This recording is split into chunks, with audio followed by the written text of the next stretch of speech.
So let's begin. And then it is hard not to forget it. When you can charge. Building the vocational identity. The original of this talk is a letter that the prelate of Opus Dei sent about the vocational identity. And so it was very frequent to have talks and meditations and so about vocational identity. During one of them, it was in a center for intensive formation. So I was for women. So I was there listening to a director who was there to do a talk. I was the spiritual director, so I had also to attend the talk. The talk was very good, but it had a kind of motto that he was speaking to the people saying, because your identity is service, because your identity is happiness, because your identity is to realize when you do apostolate and so. And I have my bias because of my background of psychiatrist and so said, no, it doesn't work. It is not their identity. Because I know them better than you. And I know many of them that do not have that identity. You are confounding two levels. The levels of what your identity should be and the level of that your identity it is. So it is a theoretical problem. Okay, you are not a psychiatrist, a psychologist and so this is not a huge problem. There is another huge problem, which is that if you say that you have that identity, you save them the task to get the identity. Because your idea is that identity is something like a block, something constructed, something that you have reached, something even that when you access to a vocation, you have already that. But from a psychological point of view, and I think from a common sense view, it is not like that. Identity is something that is built during the years and never is completely constructed, also because you find new challenges during your lifespan in which you have to adapt your identity, and it makes you grow in some ways and also let aside some of your aspects of your identity that do not fit anymore what you are now. In the same way that the great crisis of identity that make one be the same but be another one, which is the adolescent crisis. They are the adolescent is the same of the child, but they are different persons, they be different people. Okay, so let's go ahead. What is identity? In this first part, I am going to speak from a more theoretical point of view and general, what is identity, and in the second part we will speak more about specific issues of vocational identity. So what is identity? We can say that identity, my identity, is what answers the question, who am I, what am I? And it can be seen as an axis, an X, Y, Z axis, in which I can locate myself. I am in this point, and this is very specific for me. But the answer can be said in different ways, because we are a lot of things at the same time. I'm Spanish, I'm a priest, I'm a psychiatrist, I'm a supporter of Betis, which is the soccer team of my city. I am a reader, I am a cyclist, I am a lot of things. So mature identity, an identity that is really constructed and is not a chaos, is like a pyramid in which there is a hierarchy, in which I am all those things, but they are not at the same level.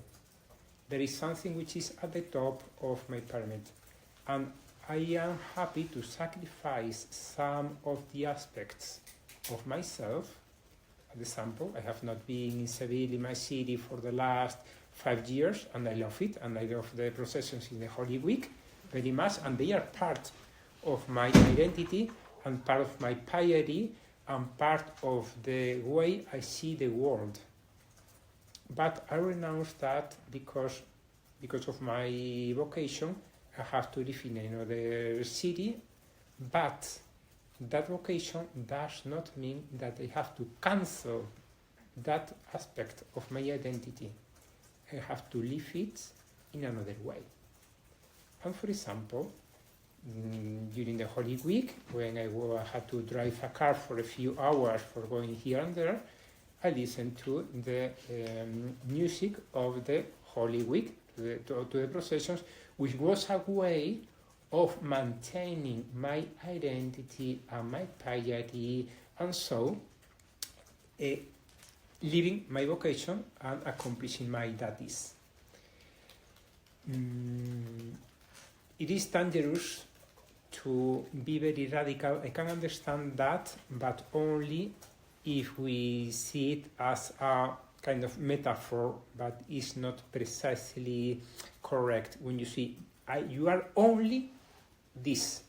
You are only, I speak to different people, you are only a priest, you are only a member of that institution, you are only a nun, you are only a doctor, whatever. No, you are much more than that. When somebody tells you have to be only, for example, Jose Maria has a very beautiful homily speaking to priests saying, you have to be priest and only priest. I agree at 100%. If we understand that at the top of the hierarchy must be being a priest. But being a priest does not mean that I am not anymore a person from Seville, that I am not anymore a supporter of my team, and so on. Why? Because otherwise my personality gets poor instead of enlarged and gets rich. And also because I don't act as a priest 24 hours a day. Many times I have to rest, I rest as a priest, but in the sense that in ways compatible with my condition of a priest, from other point of view, and also for the places I go on holidays and so. But many people, unfortunately, understanding bad this confounding hierarchy with exclusivity, when they are asked, you have to rest because you are tired, because you are on holidays, because it is a Sunday. How can I rest? Do you have a hobby? No. Why? Because I renounce to all my hobbies so as to live my vocation. And when you get older, we will speak today, the second part, on the crisis of the middle age of everybody. And then when you are tired, you say, you have to rest. How? I don't know how. I have renounced to all my hobbies. I used to play the guitar when I was an adolescent, but then I focused so much in the pastoral activities that I renounced to all of them. And now that I need some time to enjoy and to rest and to reset my mind, I don't have anything to do that. And that is a very important problem. So the problem has also a solution. Go back to your hobbies, to that part of your identity, and use them. Gordon Allport, I am not going to stop very a lot here because in the book there is a whole chapter about how to assess, how to measure maturity, and I use this Gordon Allport, an American psychiatrist, who speaks about 6 characteristics of a mature personality, which are the extension of the sense of self, that it is not only me, but the group is part of mine, is part of me, an emotional relationship with others, emotional security, relative perception, self-objectivation, and a unifying philosophy. And I am going to stop in that. That unifying philosophy, Allport says that one person has to reach his identity and a certain level of maturity by the end of adolescence. And then by the end of adolescence, he must have something, this unifying philosophy, that tells him what is the end or ends of his or her life. And now we can put it in relationship with vocation. With vocation, with human vocation, with supernatural vocation, with professional vocation. At the end of the adolescence, it is expected that a person knows more or less what he wants to do in his or her life. Those are, he says, the end or the ends for which the person has chosen to live. And those ends direct the actions of the people and gives meaning to the whole existence of that person. Allport distinguishes 6 possible comprehensibility schemes, he calls them with this so difficult term, which are the theoretical, the one who wants to search the truth. It could be the rat of lab, the one who wants to do research and close in his office and so to learn. The utilitarian, he wants only the useful, to work to get money. The aesthetic, the one who searches for harmony. The social, the one who devotes to love, to help the others, to ONG and so. The political, who is the one who wants to serve the other people. No, that is not what Allport says. The political would be the one who wants the power, the one who wants to lead the community, the one who wants to impose, also or in non-violent ways, his ideas of what a society should be.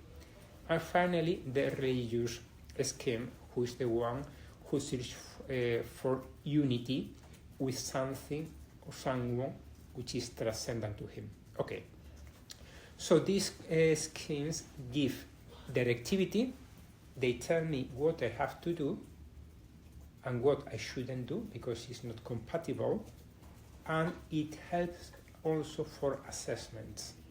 It helps me and the other people to say how consistent I am with my choice, with what I have chosen. And so it is also very useful for spiritual direction. We say, hey, you tell me that you have chosen to live this vocation, to live a vocation of service to the other people. You have told me that you want to be a good Christian, but this place in which you are going on Saturday night is not very compatible. You have told me that you want to have a career, but you don't have a schedule of working every day and you don't devote a time. So don't tell me that you want to have a great academic career because there are inconsistencies in the way you are living. So by the end of adolescence, it is expected that people have this idea of what they want to do with their lives, and that they live more or less, unfortunately, never 100% in a consistent way with that. Let's go back to identity. This is a friend of mine who is called Erik Erikson. He's one of the fathers of the development psychology. And for him, identity is the sum of two factors. The first one is inner sameness, which means that the person is the same throughout his or her life cycle. That I am the same one who used to be a kid, an adolescent, and the same who will be an old man. And the second characteristic of identity, because this first one is very subjective, the second one is the continuity of one's own meaning for the others. My identity is not only the identity that I say that I have. My identity is also what other people say. And that is very useful so as to check how deeply constructed my identity is. Or instead, how many gaps I have in my identity or inconsistencies. An example, if I say that I am a priest and the people around me say, you don't look like a priest, because I expected from a priest who be a little more servicial, to be not so not so jokes that are easy jokes that are not very compatible with the priesthood dignity and so. So if the people around me say you don't look like the identity that you have, perhaps you have a problem. From a positive point of view, if one has a strong identity, it is normal that the people around her know it. And that is also a challenge when you go to a new job, as example, or your university. The normal thing is that the people around you know that you belong to an institution of the church. Otherwise, there is a lack of naturalness in your life. Why? Because when I meet some people, anyway, when I introduce myself, for example, when I began working in my hospital, automatically at the first casual conversation, I used to ask, who are you? Where are you from? Are you married? How many children do you have? And so on. And so I was also asked those questions. If I try and say, no, I'm single, but why are you here living in this city and not in your... so you are not only single, so something strange. You are hiding something. And if that something is important for you, why are you hiding that? So, and also it will help a lot. And my ambient was not very... easy, we can say, from a Christian point of view. Department of Psychiatry is a little crazy, not only because of the patients, but also because psychiatrists are also very peculiar people. But it helped me a lot to establish who I am, and so that I am going to live in a certain way and not in other certain ways. People in my work knew that even if we had a dinner because of a celebration or work or Christmas and so, I would not go to the disco with them after dinner. Non-negotiable. No, some of them insisted, come with us for a little bit. No, why? Because it is not compatible. Remember that I am these compromises and it doesn't work. Okay. So I respect you. I don't understand you, but I respect you. Which means also that I respected them, even if some of them didn't have a life that was compatible with my ideals. But we became friends. How many? 21 years after, I still write and am a friend of many of my colleagues in the Department of Psychiatry in my city.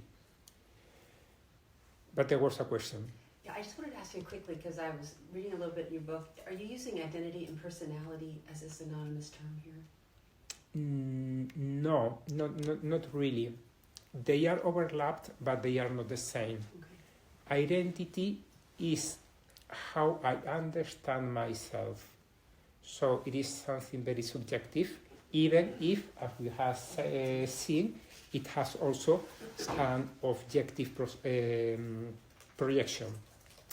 Personality is a little bit the contrary. It is my structure, and it is how I relate. I have my relationships with other people. But obviously they are overlapped.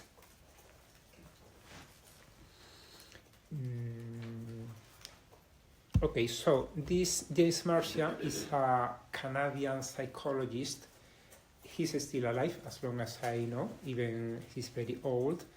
And I like him very much because he speaks about identity in a very useful way for people like us who want to understand what identity and vocational identity is. Actually, I have uploaded a text by me. It is an online translation about this class. So if you want to deepen or to have some clearer idea, you will find it. So for him, identity is an internal, self-constructed and dynamic organization of impulses, capabilities, beliefs, and individual history. I underline two words. It is internal, okay, but it is self-constructed. Everyone has to build his own identity. You can go to a center of formation so as to construct, so as to build your identity. Not so that anybody construct your identity. It must be you. You are the main character, you are the protagonist of building your identity. And secondly, it is dynamic. It is not I build my identity once and that is it. No, it has to change, and we will deepen indeed in the following slides. It includes impulses, capabilities, beliefs, and individual history. I am what I am because of my history, both for the good and for the bad. And when we have the class on biographical wounds, we will say how what I am in part is also because of my sufferings, because of the lacks of my parents, of my education, because of the problems that I had, that made me in a positive way to find resources that if I hadn't had those problems, I wouldn't have those resources, because I would not have had the opportunity to find them. So he continues, a well-developed identity structure, like a well-developed superego, is flexible. So we have an identity which is flexible. It can seem paradoxal, but it is not, because a sky skipper is flexible. If you go to New York City and you ask the people who work in floor 101 of any of the skyscrapers, they say, when the weather is windy, I notice that all the tower is moving. And it must be thus, because otherwise, with a strong wind or with a little earthquake, all the building will break if it is too rigid. So it must be a structure, so something solid, but also flexible. It is open to changes in society and changes in relationships. If an identity is rigid, then you are not open to novelties, to new people, to new challenges, to challenges that help you to say, my identity is not rich enough. I have to find new instruments. And this openness, this capacity of being open to other challenges allows numerous reorganizations of identity contents throughout the life of a person with an archived identity, although the essential identity remains the same, becoming stronger with each crisis. You remember we spoke yesterday about the room of the instruments of the people in my house who takes who do the repairs in the house. When he has a new problem, when something breaks that have never been broken, or we buy a new machine and it needs a reparation, sometimes he has to say, I don't know how to work with it. I need to update myself, I need to read, and perhaps I need to go to the supermarket or to the little marine and buy some more instruments. That is life. If he said, no, I only my contract says that I have only to do these 4 works and nothing else. So after 3-4 years, when things changes, he will be fired. He cannot work anymore. He has to continue develop himself. Then this quotation finishes with a key word. Identity becomes stronger with each crisis. And now we find a key concept, the concept crisis. But a crisis does not mean that I have to ask myself if going ahead with my vocation or not. That is not the sense of crisis. Crisis in the etymological sense means change. A crisis is a moment of change in which the previous way of thinking, feeling, relating with others and acting is no longer adaptive, and so it becomes necessary to modify them or to find new ones. Adolescent crisis is the standard of a crisis. When a boy or a girl realizes that the way in which he or he was behaving before does not work anymore, because society and parents and school are asking her different things, but mainly because she realizes that she needs other challenges, that she cannot behave anymore like a good child, that she had to be autonomous, independent, that she had to take her own decisions and not only following the decisions of the parents. So there is something from the inside and something from the outside that tells her you have to change. How can I do it? Because I am not still an adult. So there is that insecurity of the adolescent, because she knows what she's not. She more or less knows what she has to do, but she doesn't know the way, and she doesn't have the instruments. So continues this Marcia, the more developed this structure, this identity is, the more aware the individuals seem to be of their own uniqueness and similarity to others. Identity has 2 extremes. It tells me that I am unique. My identity is unique, even if there are a lot of people who are similar to me in my family, in my job, in my vocation, but I am unique. Why? Because I am complex. Because no one has my history. Because we can coincide in the top of the pyramid, but we don't coincide in all the other things that are also an important part of our identity. But identity also gives me some similarity with the others. A similarity which is stronger not only when I have more items similar to the others, but when the top, when the vertex of the pyramid is more similar. That is something that makes me more similar to the other people. An example, sharing vocation.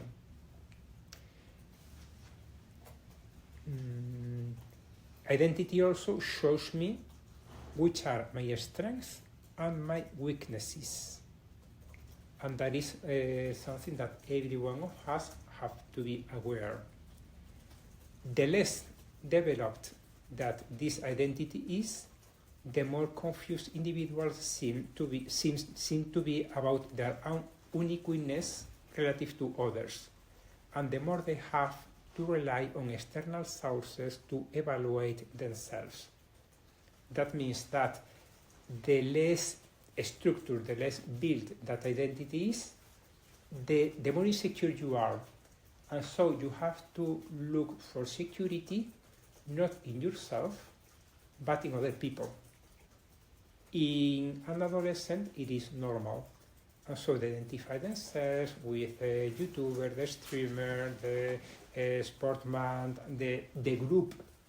And so they do things that by themselves they would not do, but they do them pushed by the group. Why? Because for building their identity, they need to put some trust in the other people. But then they build the identity, and then they can catch those traits that perhaps are not good, but they prefer not to be isolated or not to be able to build the identity than to catch those things that they perhaps do not like so much. For adult people, it can be also a problem when after adolescence, in adolescence it is normal. In adult people, it is dangerous when they don't have the security in themselves, and then they become dependent. I need other people to tell me what I have to do, what I am. There's a question here. Just this, they seem to be confused about their own uniqueness relative to others. Mm-hmm. Does that mean that they're just not secure that they are unique from others?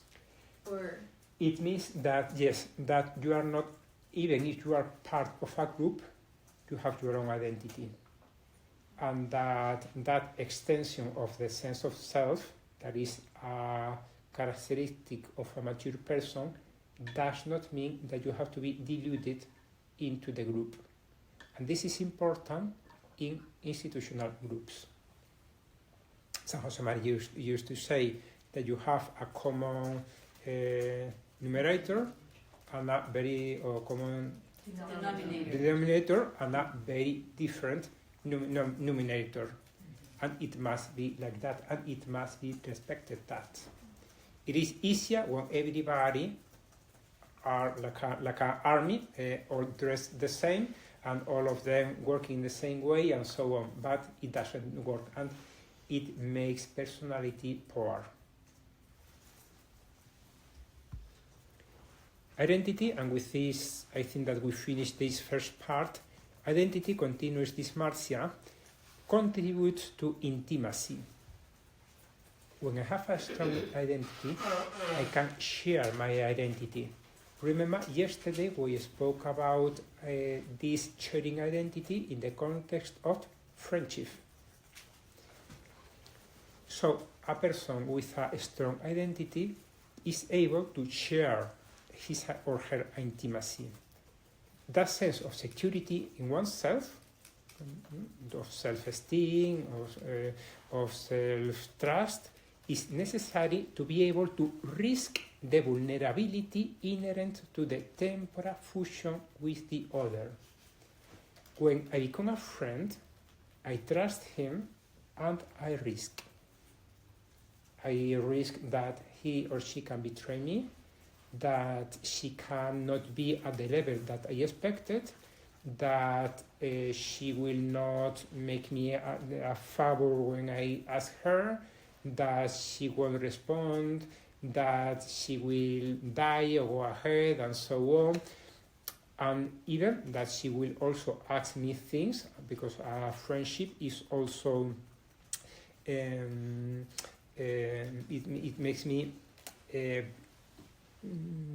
be part of it. So I must be also inside. So the paradox, says this Marcia, the paradox of intimacy is that it is needed a strength to become vulnerable. And vulnerability is only possible with the inner security of a firm identity. This is important because some people are very insecure and so have difficulty to have friends. It can be worsened when they have a vocation that is not very understood in the secular world. So let us imagine a person who is a very nice person, a very pious person, but very insecure and a little dependent. And so she had few friends. And secondarily, she cannot do a lot of apostolate because she can do talks, but she cannot have that apostolate of friendship that is characteristic of us. And then her director, who is a very good leader and is very worried about her, says, you must have more friends. So go and spend more time with them and have more conversations and spend more time with them. You are working on the external. And it can work, but it can worsen things. Because if you push to the outside a person who is insecure, how will she feel? Still more insecure. Perhaps in front of those people, what you have to do is give a step backwards and study and see with her how is her identity. Her identity in the vocation. Do you not speak about your vocation because you are afraid? And are you afraid perhaps because you are not sure enough of your vocation? And that being sure enough means that you have to reflect and that you have to give time to yourself. Perhaps it is not only a vocational supernatural issue. Perhaps it is a natural human psychological issue that you have been overprotected by your mom, and so you have not had during your infancy and adolescence the necessity of contrasting other people. You have been accepted by all your small ambient, and so you cannot manage to know new people. And it happens in people who have had a very small family core, that they didn't want to a big school, but perhaps did only homeschooling. That has very good consequences, but that has also this difficulty for some people that can be obviously compensed. And then when they arrive to high school or college and so, they don't have the instruments. As we said yesterday, they are not condemned to fail in their lives forever. It means that they have to do an extra work, and probably that they need a good mentor that understands the core problem and can follow and help her to solve that problem. So we stop here and we will speak about the camel in the next class. Well, so go ahead and about what I am saying, as every human or psychological issue, you have also to put a coefficient of reduction. I mean, not to take very literally things that I am speaking here very freely, and also because I am Spanish, so I tend to say things very strong, and I say we're completely sure, but as we have spoken in the break, many of the things need also different perspectives and are not absolute truths. Okay. Well then, what is a camel? The camel are the two moments in which all vocation get challenged. That means the moments in which the values on the vocation are greater in religious vocation and in marriage. And those moments are the 5 first years of vocation, marriage, and so, and also the medium age crisis. So now we are, excuse me, the middle age crisis, yes. So we're going to speak a little bit at the beginning about the how to build well these first years of vocation, and after that we will speak about the crisis of the 40s.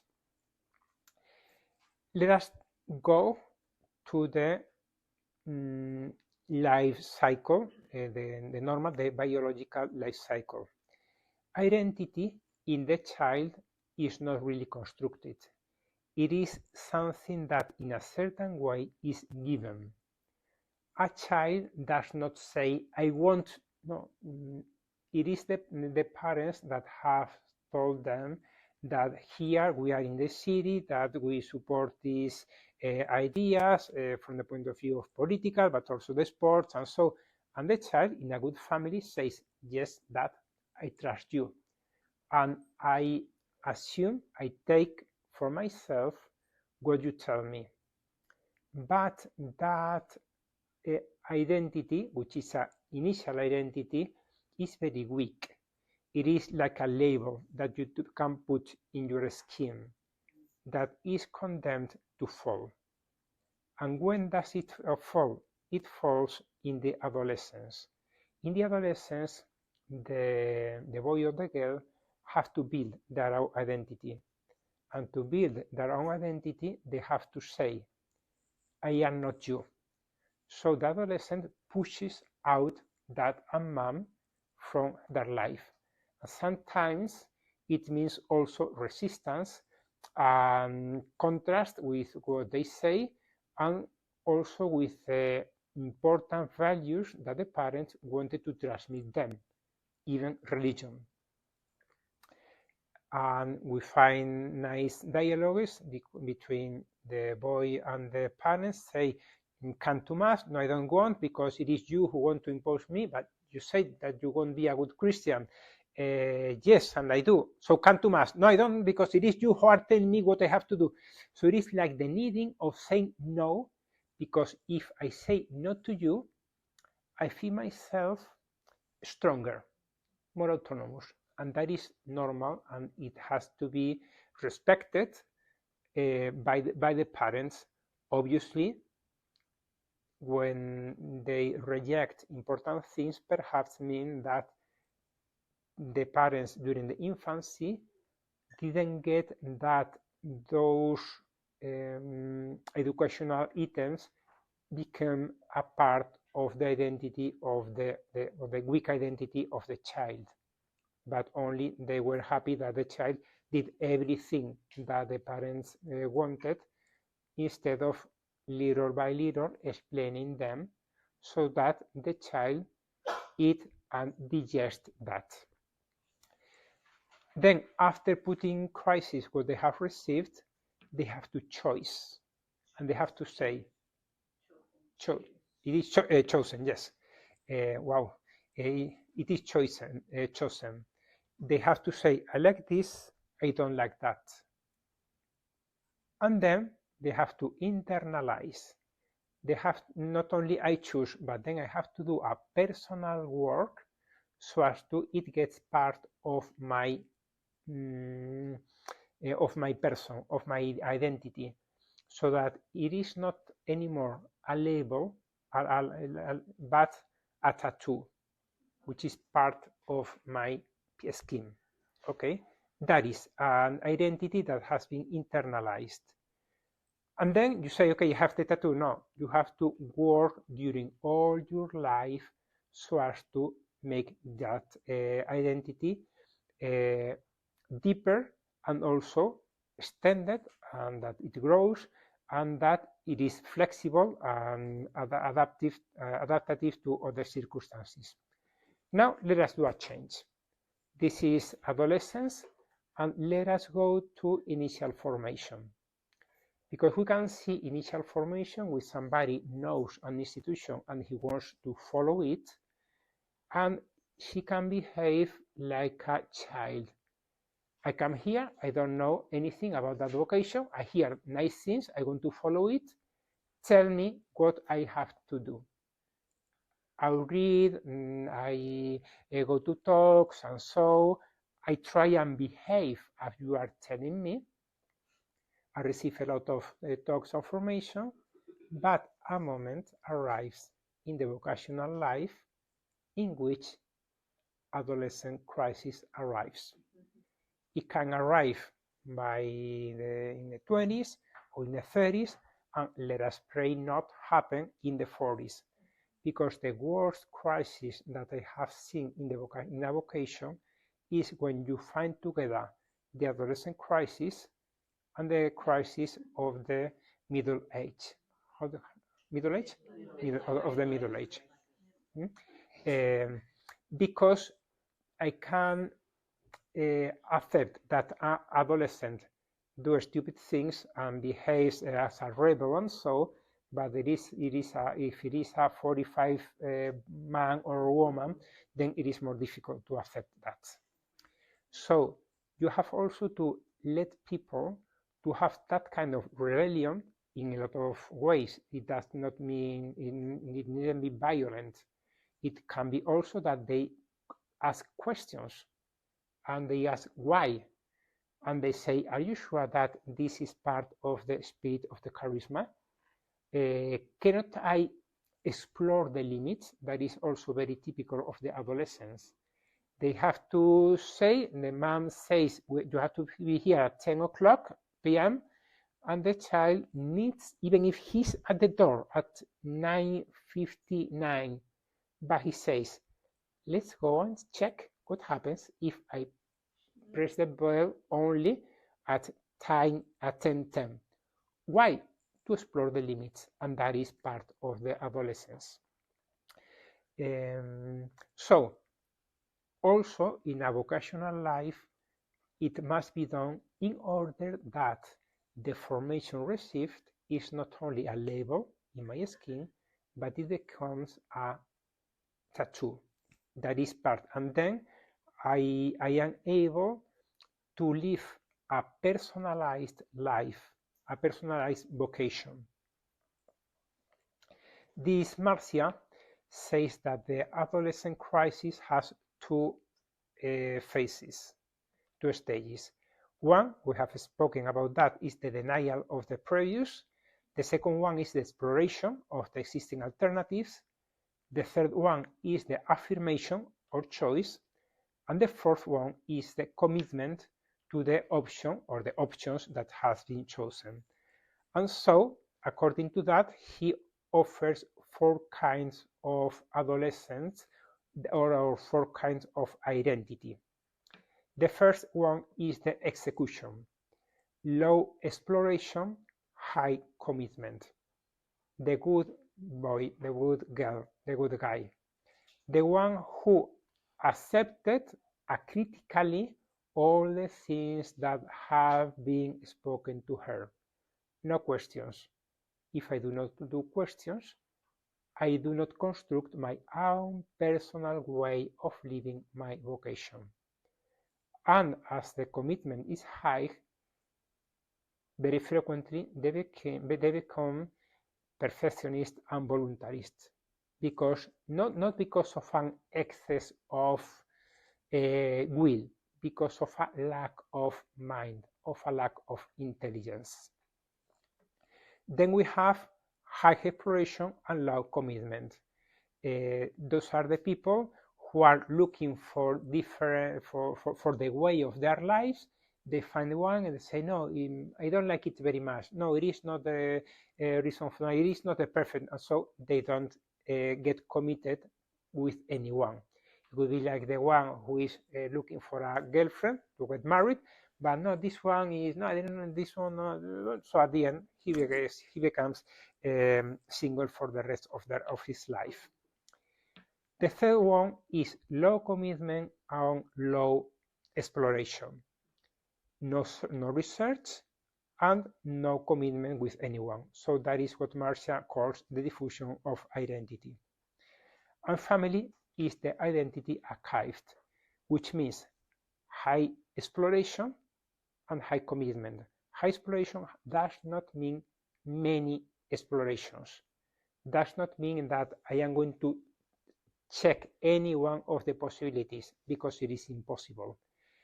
High exploration can be meant better as deep exploration. I have really thought very much about my vocation, my identity. I have obviously prayed about my vocation. I have gone to the foundational texts, and I have seen how they work for me and for my life. And then when I say, yes, it fits for my life, then high commitment. Well, so that will be about the initial ages, and that is for me one of the problems that people cannot that do not go through that adolescent crisis, and many of them fall during that adolescent crisis because they get trapped into these three bad achievements of identity: the moratorium, the diffusion of identity, or the execution. Let us go to the second part of the camel. Let us go to the medium age crisis.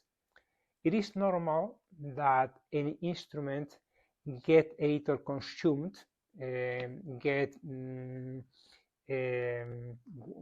how can you say, this one, this It's worn out. worn out. Yes, during the life you get a little worn out because of the friction, because of the disillusions, and so.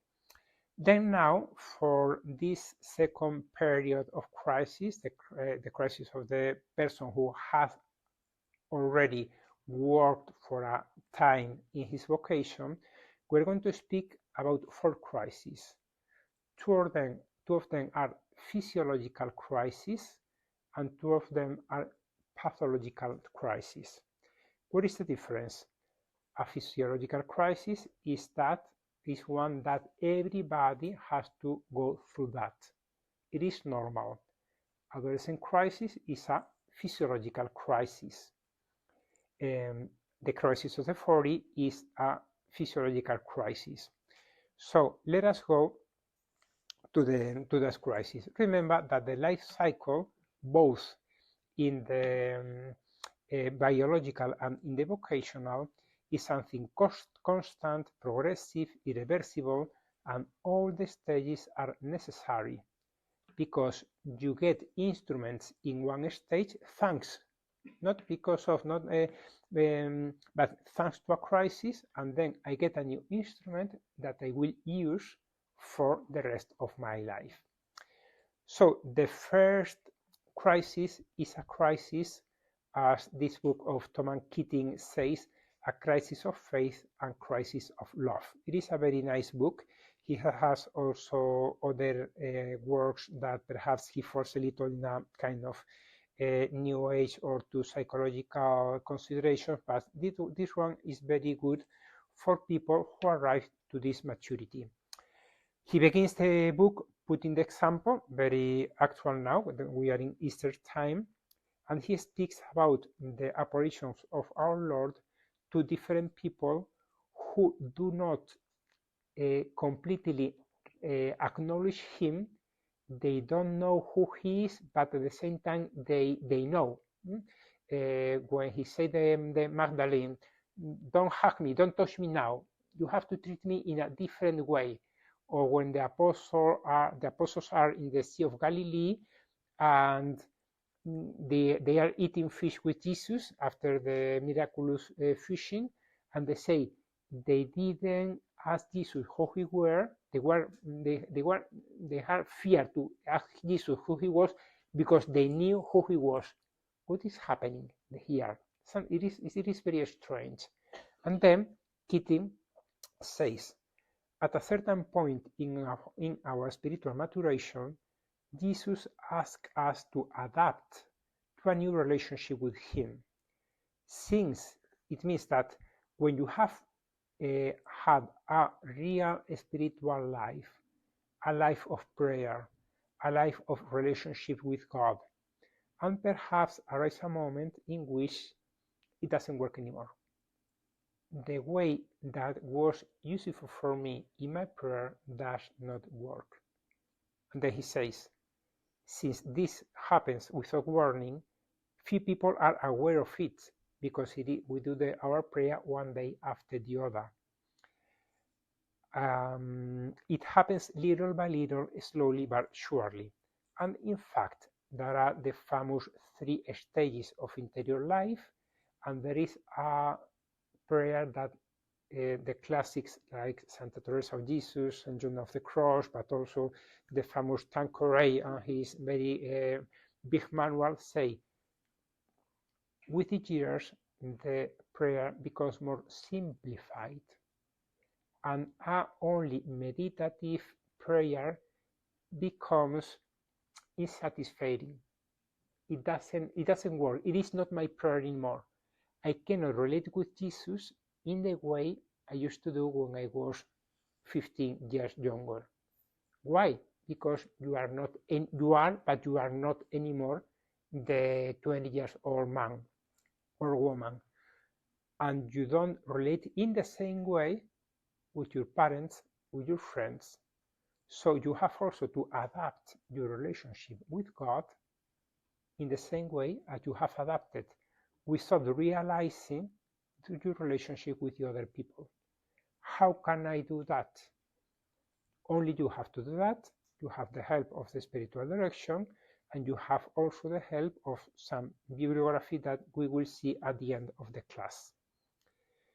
Second crisis is a pathological crisis, which means that not everybody has to pass through it, and that it is not normal, that there has been some negligence in it. I have already uploaded in the Dropbox this text. It is only 6 pages more or less by René Voillon, who is the founder of a little French community. The text is called The Second Call, and Pope Francis has recommended it a lot of time to people who are committed to God in a certain vocation.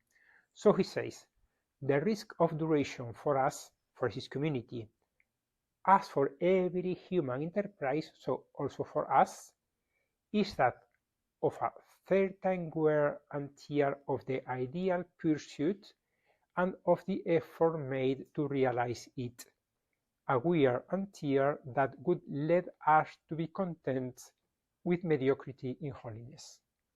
And mediocrity and holiness are 2 incompatible terms. It is the one who says, it could be nice to arrive to that goals in my interior life, but it is not real. Is not able to make compatible the now but not yet. I have to grow, but I have to tend to higher standards, but I am not to arrive today or tomorrow, the after tomorrow, for the rest of my life. But the important thing is not achieving to perfection, but to keep trying day after day, and not in a voluntaristic way, but out of love.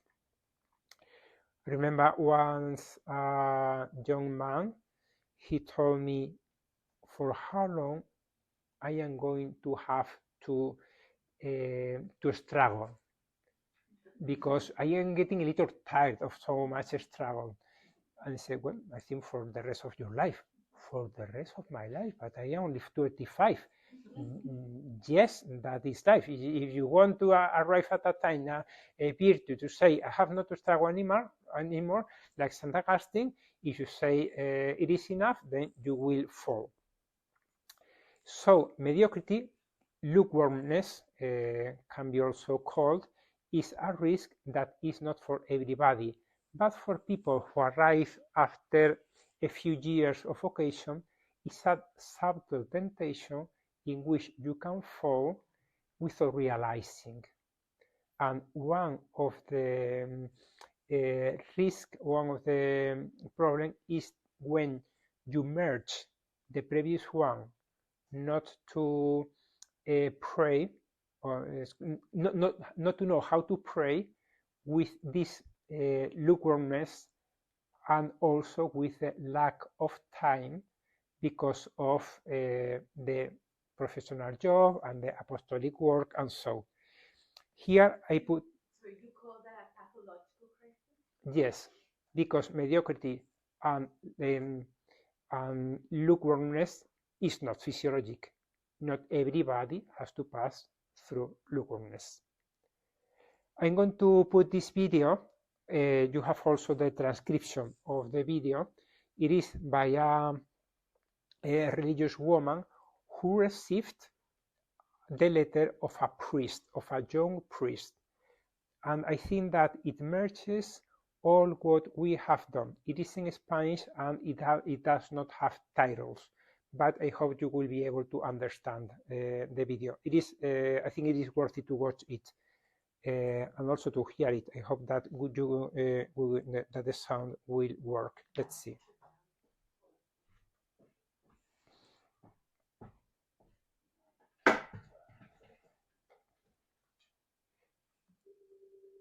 Esta clave deseo compartir con vosotros la carta de un sacerdote, que me parece sincera y transparente. Y quizá podría ser la carta de cualquiera de nosotros, también de una persona consagrada que vive en un convento. Leo la carta. Madre, el otro día salí chamuscado de vuestra casa, con la imagen de los bomberos que acuden afanados a apagar un incendio con las sirenas encendidas, alarmados, y al llegar al lugar se dan cuenta que no tienen ni una gota de agua en los tanques. ¿De qué sirve salir corriendo a socorrer a otros vacíos de oración, olvidados del Espíritu Santo? Vuestras palabras fueron fuego directo al corazón. A veces nos preocupamos tanto de la sed de los otros que nos olvidamos de nuestra propia sed. Debo enfrentarme a mi verdad. Se me va descolocando todo, hasta la fe. Yo la creía como un torreón fuerte, pero ahora está asediada por un ejército de dudas y me invade la debilidad. Hace unos días entré en la iglesia y, madre, sentí extrañeza, un gran vacío, ausencia de su presencia. Palpé una gran soledad. La belleza y dulzura de su casa ya no ejercían para mí el mismo atractivo de antes. Y una tristeza infinita me hizo gritar: ¿cómo he llegado hasta aquí? Como escribe San Agustín, queriendo he llegado a donde no quería. Apoyado en mí, carezco de estabilidad. No puedo dudar de la llamada. Me ordené lleno de alegría. La persona de Jesucristo irrumpió en mi vida y me arrebató. El sacerdocio me parecía un don inestimable. Daría lo que fuera por volver a experimentar los días en que mis manos temblaban ante el misterio de la consagración. Y sin embargo, ahora, recién ordenado, comenzaron a darme responsabilidades, a considerarme. Desde el inicio incluso tuve el apoyo de mi obispo y confieso que me gustaba, me sentía valorado. Pero rápidamente todo empezó a tragarme. Me enredé en 1000 ocupaciones y quedé atrapado por el activismo. La parroquia, las familias, los enfermos, los pobres, los jóvenes, las peregrinaciones y campamentos, las diversas actividades pastorales, las interminables reuniones en las vicarías y delegaciones. Hice de la misión el centro de mi vida y quería responder y agradar a todos, demasiado preocupado por dar una talla, comparándome con otros sacerdotes admirados y tratando de imitarlos. Valoré mi vida y la de mis compañeros sacerdotes por los éxitos cosechados. Pero ¿de qué me sirve ser tan buscado y reconocido si yo siento dentro de mí, un gran vacío? A veces he sido tentado de caer en un victimismo. Soy siempre el que da, aquel del que se espera soluciones y respuestas. Me descubro huyendo de las dificultades que me plantean, rehuyendo a las señoras de la parroquia para que no me encuentren en el despacho. Unas veces no cojo el móvil bajo excusa de estar atendiendo a alguien y otras veces salgo disparado fingiendo que me llaman al móvil. Vivo la vida a una velocidad de vértigo. Muchos días celebro la Eucaristía como un autómata, con rutina, sin prisa por lo siguiente. por lo que siempre me parece urgente. Rezo precipitado la liturgia de las horas y a destiempo, y mis ratos de oración los convierto en lectura de algún libro de espiritualidad o de teología. Pospongo el sacramento de la penitencia y me cuesta estar disponible para la dirección espiritual porque siento mucha inseguridad. Vivo queriendo sanar a otros y soy yo el que necesita sanación. Me siento solo en medio de una multitud que reclama al pastor, pero yo siento pérdida de vida. Trato de paliar la soledad tantas veces enfrascado en el ordenador, en los correos, en arreglar papeles y a veces incluso buscando compensaciones que aún me consumen más. ¿Para esto me hice sacerdote? Yo sé que no. Creo que di por supuesto el amor y lo dejé enfriar. En el fondo, fiel a sus cosas, pero sin estar con él. I think that we can change only a few words and put it in our own situation and in the situation of the people that we know and that we are trying to help. When you begin in a job, when you receive a task, when you change to another center, and you have the time is very limited, and then there is the risk of not praying, or at least to pray only in the small spots of times that you have, or without putting your mind. My favorite verse of the Gospel is Mark 3:14, in which we read that Jesus, after a night of prayer, chose the people that he wanted so as to they were with him and sent them to preach. And the order is very important. And in this video that we have just heard, it has been reversed. He wanted to preach and he forgot to pray. And that image, so beautiful, that he says, it is that the fireman who is going to extinguish a fire and has not water. So how can I can speak about in my talks, in my circles, about what I have listened. But if you stop and if you think, you say, it is false. I'm only selling receipts and it doesn't work. Different is, I'm going to speak about my ideals. I have not got those ideas, but I'm struggling for them. I am going to speak to you about, in this talk, about the ideas that I had in my personal prayer. So my talk would be absolutely original. I remember when I was in the seminary, one of the fraternal corrections that I did, one of the formators, was because he did a talk. I spent a lot of years, because after being ordained, I remained a spiritual director, so I received some of the same means of formation. But one of the formators did a talk that was exactly as the script that was foreseen for that. And I knew the script. And the fraternal correction is, you have spoken about a script, and that is death. You have to speak about life. So you have to eat that script, you have to digest it, you have to do it part of your life, and you have to speak as, obviously not saying I do this, but saying how, in my opinion, in my experience, in my ideas, this can be lived. Let's go a little quicker because time is about, we have only 6 minutes. So the midlife crisis, we remember San Jose Maria, when he used to say, when people reach the age of 40, married people want to get married, friars want to become priests, doctors want to become lawyers, lawyers want to become engineers, and everything like that is like a spiritual hecatomb. As someone asked me in the break, now all the stages of the life cycle are delayed because people spend more time studying, they get married after, they have the children after, they retire later, and so the midlife crisis is not probably in the 40 years, but in the decade of the 40. Perhaps it can get at the 50, but it is a physiological crisis. Why? Because there is a physiological calling of initial enthusiasm. It is normal.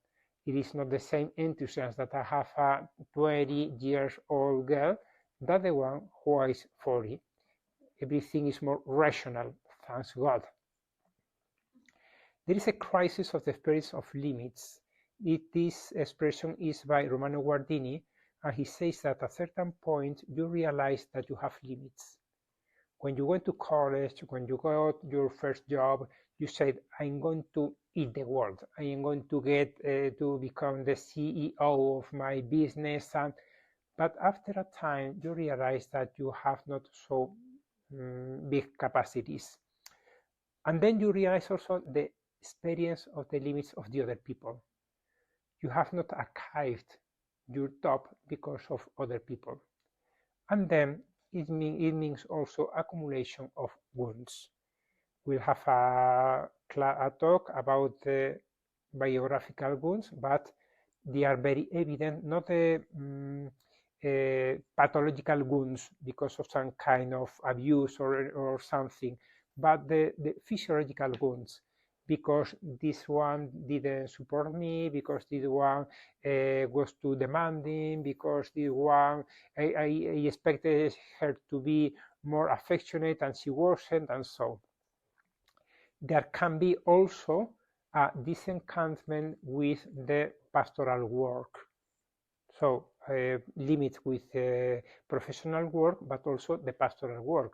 When you have been for a few years in your vocation and you realize that things are much more difficult than you thought, for the results, for the perseverance of the people, and so. And even there can be a kind of disenchantment with the vocation, but not with the real vocation, but with the idealized vocation. Everybody thinks that their vocation is the best thing in the world, and I agree.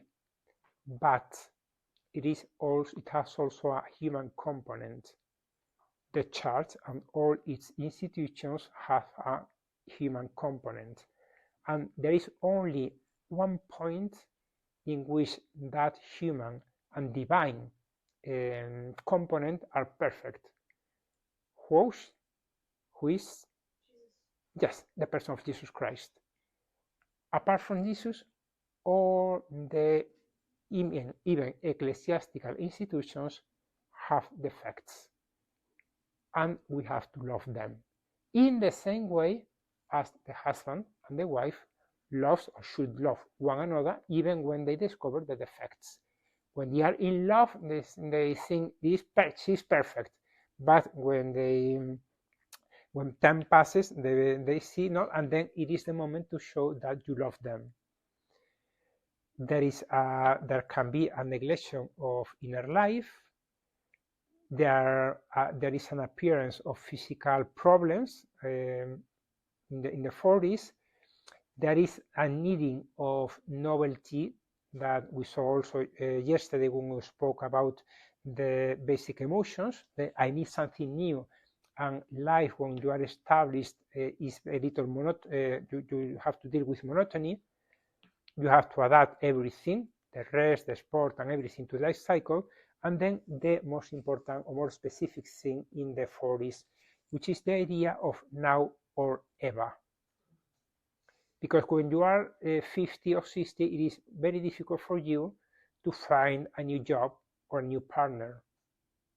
Instead, when you are 40, you can still do radical changes. And with 40, you can find a partner and you can find a new job.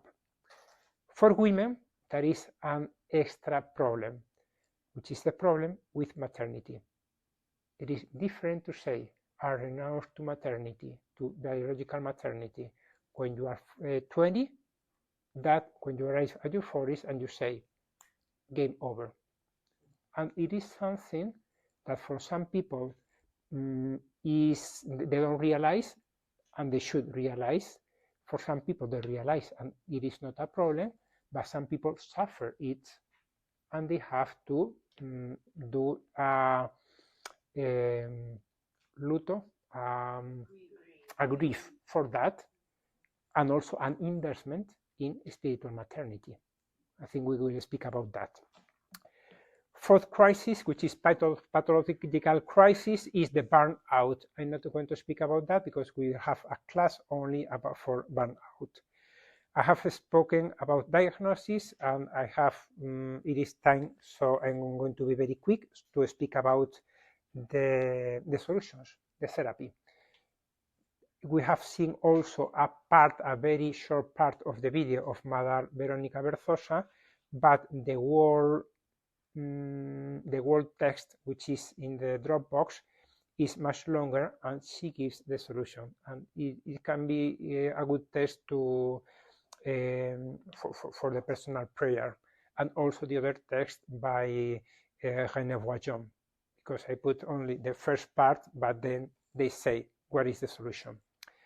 But anyway, for all of them, the solution is rediscovering that God loves us.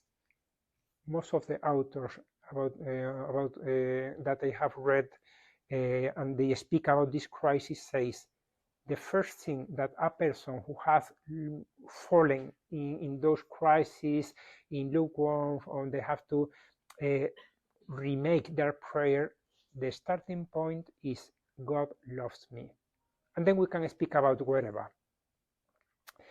So identification with Christ, go to the reasons that took me to the vocation, but also realizing that God usually purifies those intentions.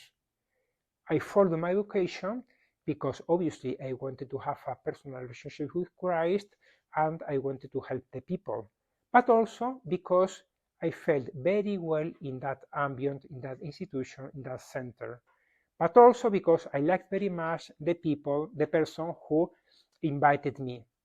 And now the person who invited me is over, and the house in which I live is not as nice as the house that I went first.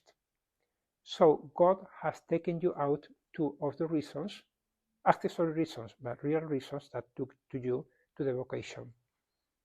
You have to go to Christ, and you have to say, Christ, I didn't choose neither the ambient, neither the person, I choose you. It is a purification.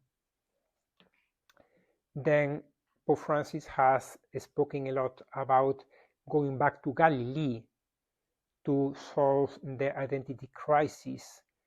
Go to those happy moments with the apostles, with Jesus, the happy moments of your vocation, and also how the vocation helped you to grow. You have become a better person from the human and from the spiritual point of view.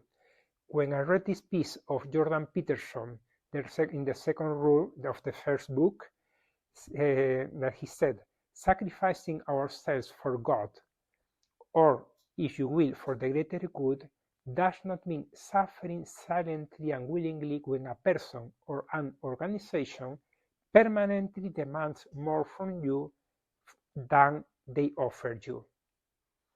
And here I saw faces of people resentful with their institution.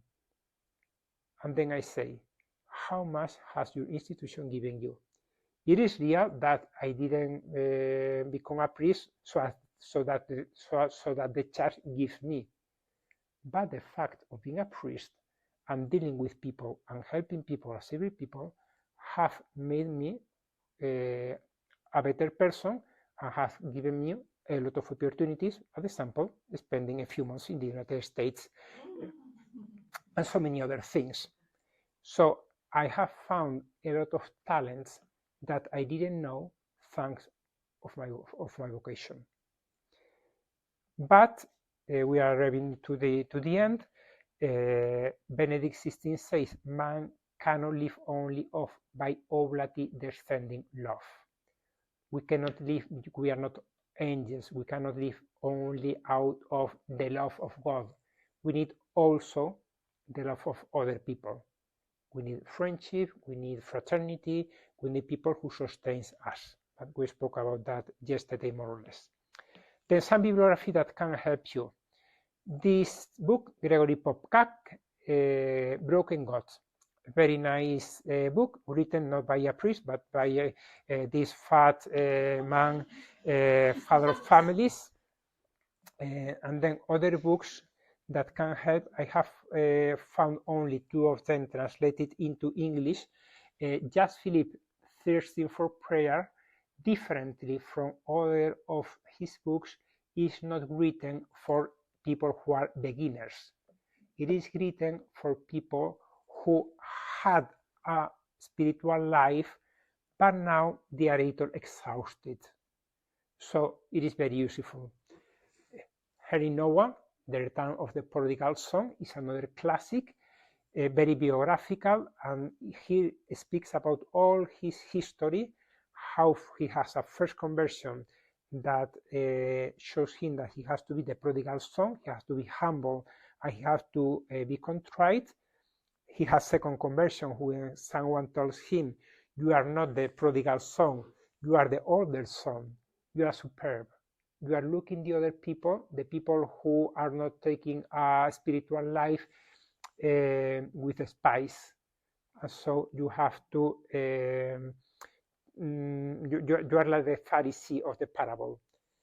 Until another friend tells him, stop thinking about yourself, that you have to be humble, that you don't have to judge, you are called to be the father. And now we arrive to spiritual paternity and spiritual maternity. And that is the key point that gives a sense to your vocation. The other books are not translated into English. This one, Manuel Ordeig, Deslumbrados por el Amor de Dios, is a book not only for praying, but also for beginning again in the spiritual life. La Segunda Conversión de Damián Fernández Pedemonte, also about the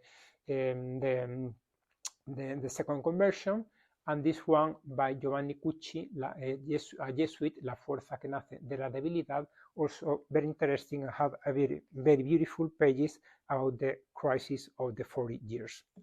So we have arrived to the end, a little late or later than expected. We can finish, if there is any question, I can answer them after, so that the other people arrive early at lunch, and then not tomorrow, the day after tomorrow, I will leave also some minutes at the beginning for your questions. Okay?